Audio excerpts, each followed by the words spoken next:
This example here is another example for the product rule, but this time we have the product of two trig functions, tan and secant. Right? So we'll quick review here of the product rule. Product rule says, right? Product rule for a derivative says, give me the derivative of the first part. We'll call this first part f, and we'll call this second part over here g. Right? So give me the derivative of f, and then we're going to multiply that by g and add to that f times g prime.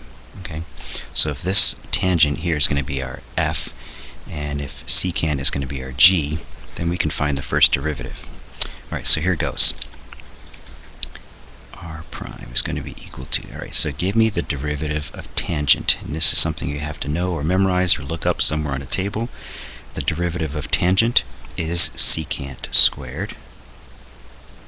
Alright, so secant squared of theta times g, right? So it's f prime g, so times g, which is just secant theta. Alright, plus, now give me the f function, which is, in our case, just tangent of theta, times g prime, right? But g prime, in our case, is the derivative of secant, and the derivative of secant is secant itself times tangent of theta. Alright, so let me clean this up just a little bit more here. You can see that, look, I've got, for this term here, I've got three of these secants, right? I've got secant squared times secant.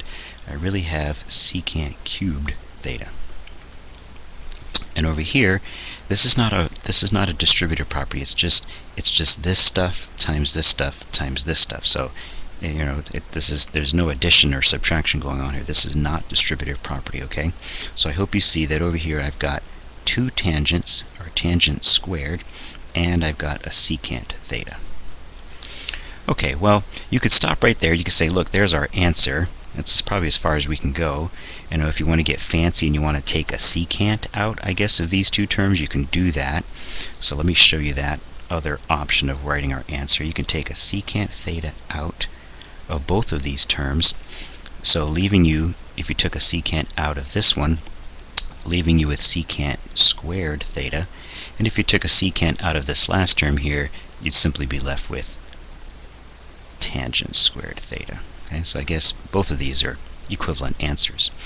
Now, if this is a multiple choice question, say on my math lab, and you're looking to see, you know, which of these is the answers, but you don't see that answer, well, here's an alternative way of writing our answer. Okay, here's another method in which you can come up with our answer here. Let me put a box around this, because this is really our answer. But let's see if there's another way we could come up with this. Well, do you know, right, you should remember that secant is simply just the reciprocal of cosine, right? So I'm going to use it here, and I'm going to use it here as well. And tangent is really the ratio of sine over cosine. Okay, so I'm going to show this. Well, maybe I can squeeze it here on this same paper here. So instead of writing secant theta out front, how about we write it as 1 over cosine theta? Okay, we can do that. And instead of writing secant squared theta, I'm going to write that over 1 as 1 over cosine squared theta. Right? It's just the reciprocal, that's all. And tangent squared theta is simply the ratio of sine squared over cosine squared. Right? So that's not so bad either.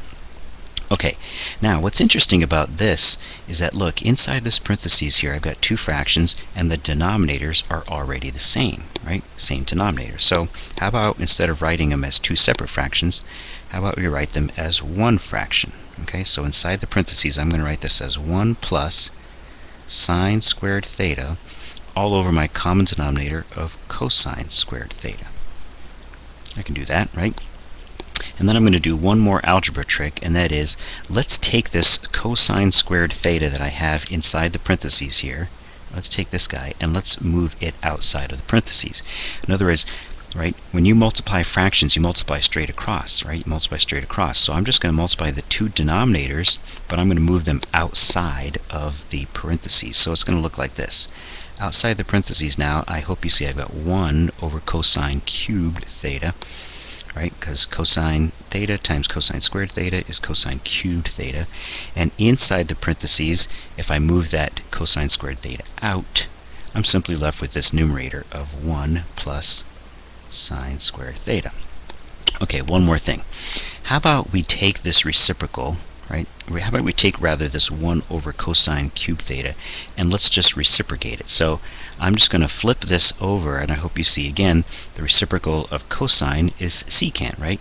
So we can write this final answer here as, right, instead of 1 over cosine cubed theta, I'm going to write it as secant cubed theta times my parentheses of 1 plus sine squared theta. There we go. So I've got another form of the exact same answer. Okay, so I'm putting my answers in a box here. All right, putting my answers in a box here. This answer is the same as that answer right there, just in a slightly different form. Hope that helps.